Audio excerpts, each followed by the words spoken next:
Welcome to The Drinking Rethink, a podcast designed to help you take a fresh look at alcohol and the role it plays in your life.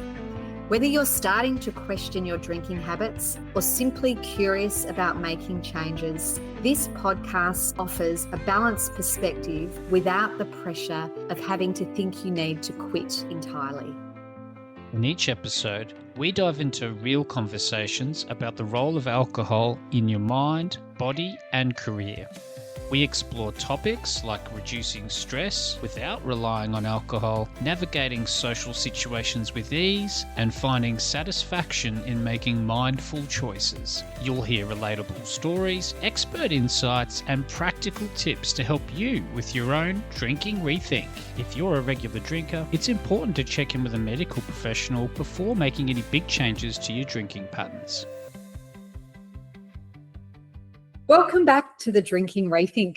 I'm Kath, joined by my friend and co-host Chris, and today we're tackling one of the biggest myths in professional culture, the idea that in order to be successful, you have to work hard and play hard. Oh, it's a phrase we hear all the time, especially in high-pressure industries. The idea that the harder you push yourself at work, the more that you deserve to let loose and blow off steam. But is this lifestyle really helping, or is it just sabotaging your performance, health, and long-term success? Today, we're looking at the origins of the work hard, play hard mindset, why it's so deeply ingrained in workplace culture, and what the research says about alcohol, burnout, and performance.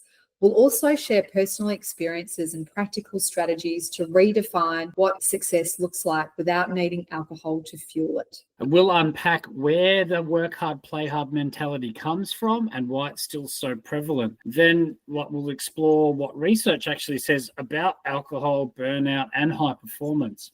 We'll also share personal stories of rethinking this lifestyle and discuss practical strategies for those who still want to unwind, but without the hidden costs. For years, I worked in an industry that enabled the work hard, play hard mentality. Whilst I didn't overdrink regularly during work functions or events, when I did, it was like a badge of honor you were given if you showed up the next day at work ready to go, but clearly not in a state to be working overly productively. It's only now that I realise just how much it did slow me down, both mentally and physically.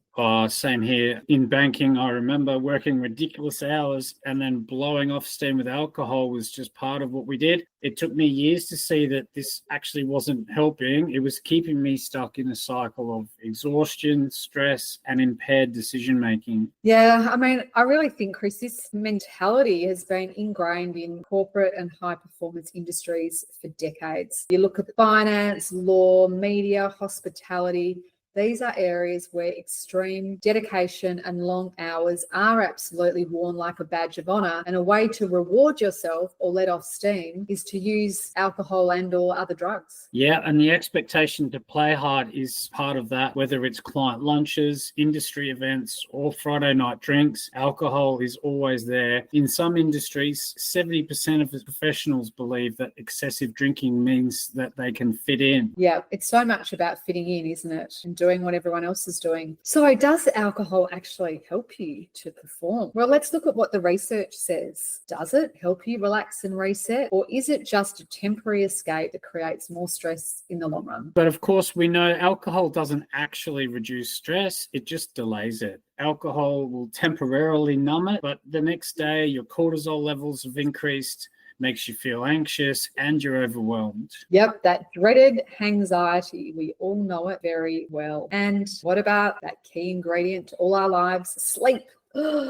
Alcohol completely wrecks your natural sleep rhythms and quality. Even a few drinks can reduce deep sleep by up to 40%, meaning you wake up groggy, unfocused, and far from your best. This is where it gets interesting. Many high achievers drink as part of their social and professional life, but what if the real productivity hack isn't drinking, it's not drinking?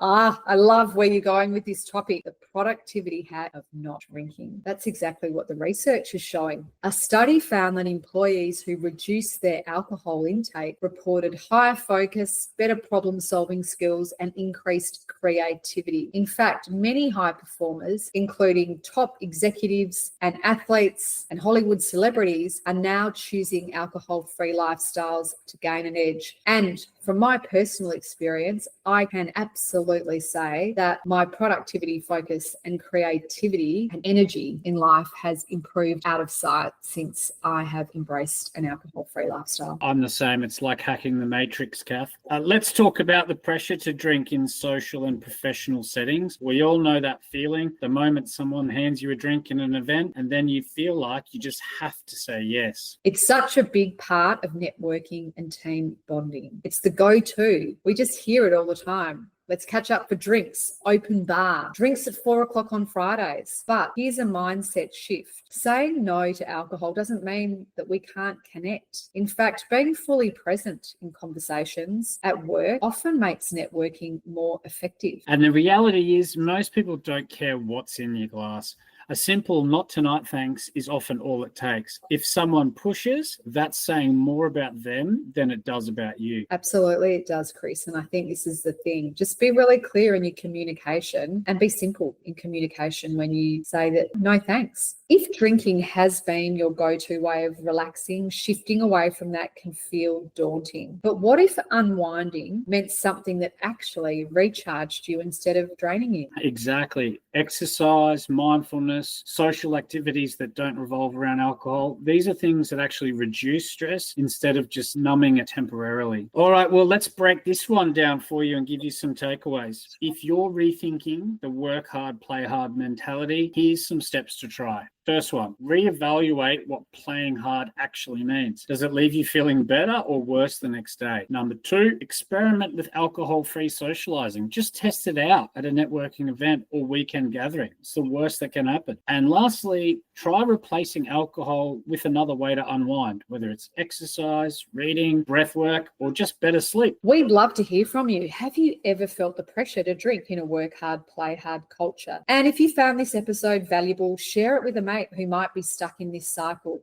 The more we talk about it, the more we can shift the narrative. Don't forget to submit a review or rate our podcast so we can spread the message to others. And thanks very much for listening. And we look forward to joining you on the Drinking Rethink next week.